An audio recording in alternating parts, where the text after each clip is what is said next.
During what was meant to be a romantic dinner, my wife, Jessica, locked eyes with me over the candlelight and said something that burned through me like acid. "I've planned something thrilling for tonight," she purred. "I invited another man to join us in bed. I want you to see how it's really done. Maybe he can give me what you haven't been able to in 12 years. The steak in my mouth turned ash. I dropped the fork. The clinking sound was the only thing between us for a full, silent minute. I stared at her. Not blinked. Not breathed. Just stared. My throat tightened as if a fist was closing around it. She took another sip of wine, smug as ever, like she'd just told me we were going to try a new restaurant, not invited another man to destroy what was left of our broken marriage. I kept my voice even. Dead calm. "If that man dares step into my house, I'll make sure he leaves shattered," I said. "And you? I'll throw both of you out, naked and broken, for the whole neighborhood to witness your disgrace. That night, you'll lose more than just your pride. You'll lose this home forever." She smirked. "Yeah? We'll see." Then she stood up, ran her tongue over her bottom lip like some damn movie villain, and walked away from the table with her wine glass like she was in a parade. That should have been the end of the night. But what happened next was something no one could have seen coming. An hour later, I was home, sitting in the living room. No lights. Just me, the ticking clock on the wall, and the question hammering inside my skull. Was she serious? I didn't want to believe it. I should have seen the signs. But I didn't. I'd been blind. Jessica had been colder for months, excuses not to touch me, to travel alone, girls' nights that started at 7 p.m. and ended at 4 a.m. Her phone used to be open. Now it lived face down. Changed passwords. Sudden new underwear. Expensive perfume I didn't buy. And that scent? It hadn't been for me. But I was a fool. A loyal fool, still believing in 12 years of vows. I heard a car pull up. I stood by the window but stayed hidden behind the curtain. A sleek black Dodge Challenger parked in front of my house. He got out, tall, muscular, smirking like he'd already claimed what wasn't his. He adjusted his shirt in the reflection of his side mirror, then grabbed something from the passenger seat, a small, expensive-looking duffel bag. And then, Jessica stepped out of the passenger side. Her heels hit the pavement like daggers into my spine. She was laughing, adjusting her skirt, clearly tipsy, clearly not caring. I saw her lean into him. He grabbed her waist like it was his right. Her hand disappeared behind his neck, pulling him down, God help me, as they kissed right there. They were outside my house. The same doors she decorated last Christmas with "Home Sweet Home" signs and fake snow. I opened that door. The night air cut like ice against the fire in my chest. They froze when they saw me. Jessica's smile dropped. The guy, though, he laughed. "Yo, you must be the husband," he said. His name was Tyler. I'd learn later. A gym trainer. Classic. Jessica didn't flinch. Didn't explain. Just said, "We're going upstairs." I stepped onto the porch, calm like before. But my fingers were curled so tight they turned white. "You take one step inside my house," I said to him, "and you're not walking out the same man." Jessica pushed past me. "Grow up, Daniel." She brushed her shoulder against mine like I was some trash in her way. Tyler tried to follow, and that's when my fist met his cheekbone. The sound cracked louder than I expected. He stumbled back, cursed, but I was already between them. "You think this is some game?" I shouted. She turned, narrowed her eyes. 12 years of boring? You think I care if you cry now?" That was it. That was the moment something in me snapped, not just anger, but clarity. The clarity that the woman I loved was gone. Replaced. Erased. And what stood in her place was something cold, calculating, and venomous. I didn't hit her, but I made a choice. I reached for her luggage, the one she packed just yesterday for a spa weekend, and I hurled it onto the lawn. "You want to act like a whore in public?" I said. "Then live like one." Out. I slammed the door in her face. But that wasn't the end. Behind that door, something else waited. Something that would change everything. The slam of the front door echoed through the house like a gunshot. But inside, there was no relief, no calm, just the roaring silence of a man standing in the wreckage of something he thought was love. I stood in the hallway, breathing hard, hands still trembling. Outside, I heard Jessica shouting at Tyler to help her get her suitcase from the wet grass. She was cursing, whining, calling me pathetic. It sounded like static. My ears were ringing too loud to hear it clearly. 12 years. And she threw it away like it meant nothing. I walked upstairs, straight into the bedroom. The bed still smelled like her perfume, sweet, expensive, fake. The kind of smell that covers rot. Her side of the closet was still full, but now it just looked like a costume rack for a woman I didn't know anymore. That's when I noticed her second phone. She always had two. Said one was for work. Something told me that was a lie, but I never had the guts to push. Tonight, though, my gut overruled everything else. I grabbed it from her drawer. Locked? Of course. But Jessica was arrogant. She wasn't the type to use complicated passwords. No, she thought no one would dare touch her things. First try, her birthday. Second try, mine. Third, Tyler's name. Click. It opened. I wish it hadn't. The home screen was a picture of her and him. At a beach. She was wearing a bikini I'd never seen before, sitting on his lap, laughing like a teenage girl with no husband, no responsibilities, no soul. Her fingers were in his hair. His hand? On her thigh. I scrolled through the messages. Every cliché in the book. Last night was insane. You know what I like. I keep picturing your hands. He has no idea. He still thinks we're working on us. But the one that hit hardest was a photo.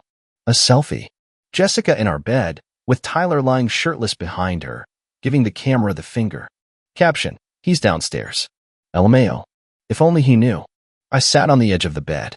My vision blurred. I didn't cry, I couldn't. It was beyond tears. I felt hollow, like someone had scooped my chest out and left just the shell. The betrayal wasn't just physical. It was cruel. Intentional. Spiteful. She didn't just cheat, she made it a game. Something to laugh about.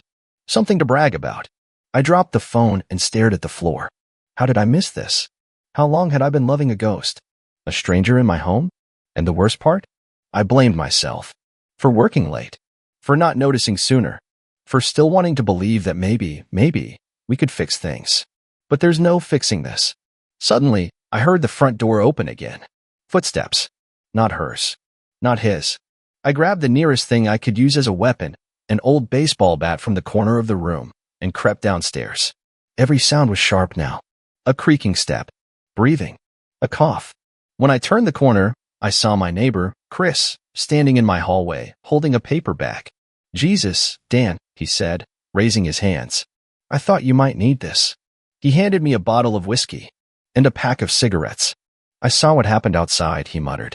She's something else, man. I took the bottle in silence. She's been coming home late a lot, he continued, hesitating. But you probably know that. I didn't want to get involved, but I've seen that guy before. More than once. Of course he had. Everyone probably had. I'd been the fool. The clown. The husband playing house while his wife played me. I nodded slowly, holding the bottle like it was the only thing keeping me upright. Thanks, Chris, I said. Really? But in my head, something was already shifting. This wasn't just about betrayal anymore. This was war. And I was done playing nice. The whiskey burned going down, but it didn't touch the fire that had already taken root in my chest. I sat in the living room with the bottle resting between my knees, Chris long gone, and the silence thick enough to choke on. That second phone still sat on the table like a live grenade. I stared at it, daring myself to look again.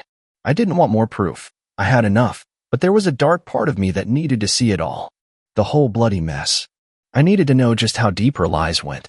So I opened it again. Messages from numbers saved as catering, Monica, and dry cleaning flooded the screen. I clicked through one by one. Not clients. Not friends. Just more men. Different names. Different nights. She was juggling 3, maybe 4 guys at once. Some were months old. Others were from just last week. One stood out, a thread titled, My Escape Plan. It was a long, disgusting chain between her and someone named Jared. Apparently, her plan was to use Tyler to get me to explode, cause a scene, so she could paint me as abusive, unhinged, a dangerous man she had to leave. Once he loses it, she wrote, it's mine. The house. Half the accounts. He'll crack, and I'll finally be free. And Jared responded, you deserve better. Let him burn. She'd been laying traps for months. All the coldness. The neglect. The provocations. She wanted a reaction, any reaction that could make her look like a victim. And tonight? That dinner? It wasn't spontaneous. It was the final play. She never wanted to fix us. She wanted to break me. And profit off the pieces. I stood up too fast. My vision blurred. I felt my jaw clench, fist balling at my sides. I was shaking, not with sadness anymore, but with rage. Pure, white-hot rage. That woman wasn't just cheating. She was engineering my downfall. And I'd been sleeping beside her. trusting her, loving her like a fool. Suddenly, I heard her voice outside again, laughing, louder this time. Then a knock at the door. Light, mockingly polite. I didn't move. Daniel, she called through the door in her sing-song voice. Come on. You really going to lock me out? I'm cold. Don't be dramatic. I said nothing. Another knock. Then I heard her trying to handle, still locked. She sighed loudly. You're overreacting. He didn't even come inside. I gritted my teeth. Still no answer. Fine, she hissed. Be a little b*tch about it. I'll sleep at Tyler's tonight. But don't think this is over. You'll regret embarrassing me like that. Then came the kicker, her signature line, the one I used to laugh at when she was annoyed with a waiter or a store clerk. You have no idea who you're messing with. Then silence. I walked to the window and watched as she stomped off toward the Challenger, heels clicking, muttering something to Tyler. They got in and sped off down the street. I stayed standing there, staring at the empty road. She wanted to destroy me. She was confident she could. But now I had her phone, her messages, her photos, her plan, and I wasn't going to break. I was going to burn her world down first. I walked upstairs and opened the safe. Took out every file, every document, our marriage certificate, joint account statements, home deed. I laid them out on the bed like a war map. This wouldn't be a divorce. It would be a massacre. And in the end, only one of us would still be standing. She came back the next morning like nothing happened. Like she hadn't just spit on 12 years of marriage and danced on the ashes. She walked in holding a Starbucks cup, sunglasses on, keys swinging in her hand like a spoiled teen coming home past curfew. I was in the kitchen, calm, dressed, sober, her second phone sitting on the table beside a manila envelope. She paused when she saw it, only for a second. Then she smiled. You really need to relax, babe, she said, sipping her drink. We both know you're not actually throwing me out. I didn't move. I just looked at her. Tyler drop you off? I asked. She raised an eyebrow. So what if he did? I tapped the phone with one finger. You ever hear of emotional murder, Jess? She rolled her eyes. God, don't be dramatic. I told you what I wanted. I didn't sneak around. At least I gave you the chance to be a man about it. You gave me a test and hoped I'd fail. I stood slowly, picked up the envelope, and slid it toward her. Open it. She hesitated, then grabbed it like she was humoring me. Pulled out the stack of printed texts, emails, and photos from her secret phone. Her expression didn't change, not right away. But her hands stiffened. I saw the first crack in her armor when she saw the photo of her and Tyler in our bed. The one where he flipped off the camera like he was king of my castle. You went through my phone, she asked, a sudden hiss in her voice. You brought it into my house, I said. That made it evidence. She flipped to the next page. A screenshot of the escape plan conversation with Jared. And that's when the cracks broke wide open. You shouldn't have seen that, she said, voice low. Oh, but it's real? I asked. You admit it? She didn't answer. Just dropped the envelope back on the table and crossed her arms. I was tired of pretending, she finally muttered. Tired of you. Of this house. Your boring life. You're so safe, Daniel. So steady. Like toast. Like plain king toast. Asterisk, you haven't touched me in months. I tried. You pushed me away. Because I wanted a man, not a roommate. My jaw clenched. I stepped closer. So your solution was to humiliate me in public? Bring some gym rat into our bed and hope I'd snap so you could steal everything on your way out. She blinked. You think I don't know how this game works? I said. You wanted the house. The money. Sympathy from your friends. You wanted me to look like the monster. You are a monster, she snapped. Look at you. Creeping through my messages, threatening people, throwing punches. You planned it. All of it. And you fell for it, she smirked. Which makes you the fool.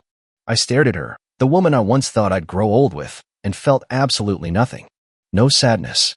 No pity. Just disgust. You're not the same person I married, I said. She shrugged. Good. That girl was weak. No, I said. She was loyal. Loving. You killed her. Her smile twisted. So what now? You think you're going to beat me at this? Go ahead. Drag me through court. I'll still walk out richer. I leaned in, whispering in her ear, not if I strike first. She looked at me then, really looked. And for the first time, she was scared. Good. Because I wasn't Daniel the nice guy anymore. This was war. And I'd already drawn first blood. Jessica didn't come home that night. She texted once, a pathetic, half-hearted message that read, Hope you're ready to lose everything. Tyler's got a great lawyer. I didn't reply. Instead, I spent the evening collecting more. I copied everything on her second phone to my laptop: photos, messages, voice notes, GPS logs. I even found receipts for hotel rooms she'd booked during her so-called work trips. One was from the night of our anniversary. While I'd been setting the table, lighting candles, and laying out the gift she never opened, she was in a king-sized suite downtown with a man who used protein powder like cologne. Every line now had a timestamp. Every betrayal had coordinates. The next day, I met with a divorce attorney. A woman named Claire, sharp as a razor, wore black like it was armor. I handed her the folder with Jessica's printed affair, and her eyes lit up like she'd just been handed the script to a courtroom thriller. She messed with the wrong man, Claire said, flipping through the evidence. With this, we'll burn her to the ground. I nodded once. No emotion. I wasn't doing this out of spite anymore. This was survival. Jessica had declared war.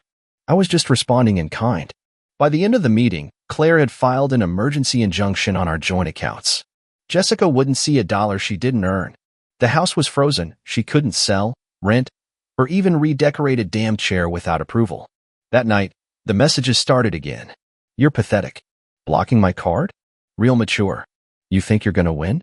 Everyone's on my side. She was unraveling. I could feel it through the screen, the panic. The sudden realization that the man she thought was weak had claws. That the safe little husband she'd mocked now held the keys to her ruin. But the best was yet to come. I met with Chris, my neighbor, again. He handed me something, a flash drive. Hidden security footage from his home cameras that faced the street. You'll want to see this, he said. And I did. It showed Jessica and Tyler kissing in my driveway. Not once. Not twice. 6 different nights. One of them, the night she told me she was at a friend's baby shower. She wore white that night. Said it was girls only. Then there she was, on camera, wrapping her legs around another man before even reaching the front steps.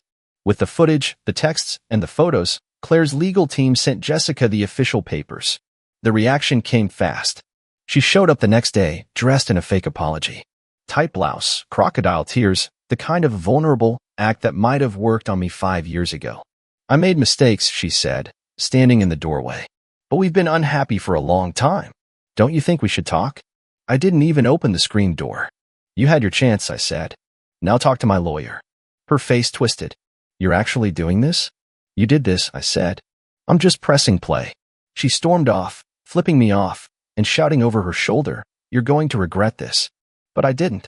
I was done regretting. She thought this would break me. But all she did was wake me up. 2 weeks later, Jessica's world started to crack. The first blow came when her account got declined at her favorite boutique. I know because she sent me 17 furious texts in a row, all in all caps. You blocked me out of everything? I have nothing, Daniel. Nothing. You're evil. You're a monster. After everything I did for you. I didn't respond. Not to that. And not to the call from her mother 2 hours later. Because yes, Jessica ran to mommy. Claimed I was being vindictive and financially abusive. Her mom left a voicemail. I listened to the first 10 seconds before deleting it. The thing is, Jessica had spent years painting me as the safe, stable husband. The nice guy who took care of things while she found herself. She didn't count on me ever growing a spine. But now? Now she was watching her empire of manipulation fall, brick by brick. And Tyler? He started cracking too. Apparently, gym boys don't handle real-life stress very well. I got a message from an unknown number one night. No name. Just a voice note. I recognized it immediately. It was Tyler. He sounded nervous, almost breathless. Hey, man. Look, I didn't know she was married when we met, all right? She said you were separated. I wouldn't have messed around if I'd known, all right? I didn't mean to, just don't come after me, man. I'm out. I'm done. I played it twice. Then I forwarded it to Claire. By the time the first court hearing came around, Jessica looked like a ghost of herself. The designer outfits were gone. The fake tan faded. She wore sunglasses indoors and barely made eye contact with anyone. Claire stood beside me like a wolf in a business suit, reading off a list of evidence. Infidelity, financial misconduct, intentional emotional harm, calculated provocation. Jessica's lawyer tried to interrupt twice. Claire cut him off like she was slicing meat. The judge? He wasn't impressed with Jessica's emotional distress routine. Not after seeing the photos, the video footage, the receipts, the printouts. When the judge asked Jessica if she had anything to say in her defense, she stuttered through a half-baked speech about not feeling seen and trying to find happiness. But the court wasn't buying it. Neither was I. By the end of that hearing, I was granted sole control of the house, frozen our remaining assets, and got temporary custody of the dog, the only loyal soul left in that house, if we're being honest. Jessica stormed out of the courtroom like a wind-up toy that had finally run out of charge. She didn't even look back. Outside, I leaned against the car and took the deepest breath I'd taken in months. Claire smirked beside me. "You know," she said, flipping her hair, "most guys cry in there. Or beg for reconciliation. You stayed silent the whole time." "I stopped talking to liars," I said. "Saves time." That night, I sat on the porch alone, whiskey in hand. The dog curled at my feet. I could still smell her perfume faintly on the cushions. Still hear her laughter in the corners of the house. But it didn't hurt anymore. I wasn't mourning her. I was burying her ghost. Because the woman I once loved never really existed. She was a mask, a performance, a dream I projected onto someone who had already made plans to kill it. And the more I accepted that truth, the freer I became. It didn't take long for the rumors to start. In a town like ours, scandal travels faster than Wi-Fi. At first, people tiptoed, whispered, sent cautious messages like, "Hey, just checking on you." I heard something about Jess. I didn't reply to most of them. But then, the video leaked. The one from Chris's security camera, Jessica wrapped around Tyler on my porch, giggling like a schoolgirl. I didn't post it. I didn't have to. Someone on Claire's team accidentally shared it during the early stages of the discovery process, and someone else accidentally uploaded it to a local gossip page. By noon the next day, half the neighborhood had seen it, including Jessica's job. She worked at a private marketing firm, all image, all reputation. That video? It was poison. The kind that stains resumes and makes HR directors twitch. Within 48 hours, they put her on indefinite leave. She tried to spin it, of course. Tried to claim I was slandering her out of spite. But it didn't matter. You can't sue the truth. I found out later she had a breakdown in the parking lot of her office, screaming into her phone about how everything is slipping. Good. Let it slip. Because I wasn't just rebuilding. I was upgrading. I'd started running again. Eating better. Sleeping like a baby for the first time in years. My inbox was no longer a minefield of apologies and manipulations. My house, finally, felt like a home. Clean. Quiet. Peaceful. But then came the final blow. Tyler called me. I didn't recognize the number, but I answered anyway. Curiosity's a cruel drug. His voice was low, tense, like someone calling from a bathroom stall. "Look, man. I didn't sign up for this," he said. "You signed up for my wife," I replied. "Pretty sure you knew the terms." No, you don't get it," he said. "She's losing it.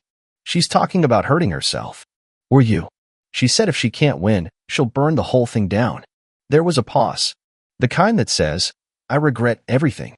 He added, "She told me you used to hit her." I laughed. Actually laughed. "Of course she did," I said. "She needs a villain. She always does. I just figured you should know. Watch your back." I hung up. It wasn't anger I felt. Not fear either. Just that cold, razor-sharp recognition that Jessica had hit the desperation stage. She was cornered. Mask slipping. And when people like her lose control, they get dangerous. So I tightened my circle. Installed cameras inside and out. Gave Claire full clearance to speak to the police if needed. And most importantly, I started documenting everything. Every call. Every message. Every time she drove by the house slow, like she wanted to be seen but not stopped. It all went in a folder titled Insurance. And just when I thought she couldn't sink lower, she showed up drunk. It was 2:17 a.m. when I heard the banging. I checked the camera feed. There she was, barefoot, mascara running down her cheeks, shouting my name like she owned the night. "I loved you, you coward," she screamed. "I gave you everything." I didn't open the door. Didn't say a word. I just watched as she collapsed on the porch, sobbing into her palms, then crawled back to her car and drove off like a ghost trying to escape daylight. She thought love meant ownership. She thought loyalty meant weakness. But now? Now she knows what happens when a good man stops begging and starts walking away. And I was almost at the finish line. The final hearing came on a gray Friday morning. No thunder. No lightning. Just cold rain streaking the courthouse windows like nature was trying to rinse off the lies still clinging to the building. Jessica showed up alone. No lawyer this time. Tyler was gone, long gone. And so was her mother, her fake friends, and the mask she used to wear like a second skin. Her hair was pulled back, her eyes sunken. She wore all black, probably thinking it made her look serious. It only made her look small. I didn't speak to her. Didn't even look at her, really. Claire handled everything. She laid it all out for the judge. The proof, the planning, the malicious intent. It was no longer about a broken marriage. It was about character, or the complete lack of it. And Jessica? She had nothing left to say. No tears this time. No crocodile sobs. Just a blank stare, like she finally understood she'd lost. The judge gave the final ruling in less than 15 minutes. The house, mine. The accounts, frozen until reviewed, but mostly mine. The dog, mine. And Jessica? She got what she came for. Nothing. Afterward, Claire patted my shoulder and said, "It's done." But I didn't feel victorious. I felt, still, like the storm had passed, and all that remained was silence. Outside, Jessica was standing alone under a tree. She lit a cigarette with shaking fingers. As I walked by, she turned to me, eyes glistening. "You really hate me that much?" she asked, voice low. I stopped. Not because I had sympathy. Not because I cared. But because I wanted to say it out loud, once and for all. "No," I said. "I don't hate you. I hate who I became because of you." She blinked. I kept going. "You lied, Jessica. You used me. You mocked the life we built like it was a joke. And now you're standing here wondering why no one's coming to save you." Her lips trembled. "You'll miss me one day," she muttered. "I already did," I replied. "For years. And now I don't anymore." I walked away without looking back. That was the real ending. Not the gavel. Not the paperwork. Not the courtroom echo. It was the moment I left her behind in every way that mattered. It's been 4 months now.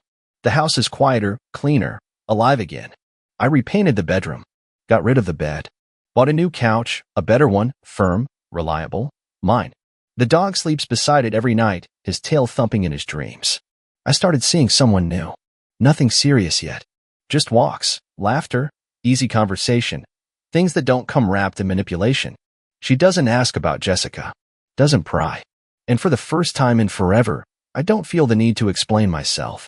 I sleep through the night now. No pacing, no overthinking, just peace. But the scars remain. Not visible ones, emotional ones. The kind you carry quietly. The kind that teach you to pay closer attention to the little things. The late-night texts. The eye rolls. The subtle cruelties people disguise as jokes. Jessica taught me how to recognize poison wrapped in perfume. And for that, oddly, I'm grateful. If I had one piece of advice, don't ignore the shift in energy. Don't make excuses for betrayal just because it's dressed in lingerie and old memories. And never, ever confuse someone's chaos with passion. Because love doesn't try to break you. It builds you. And now, brick by brick, I'm building myself back. Stronger, smarter, and free.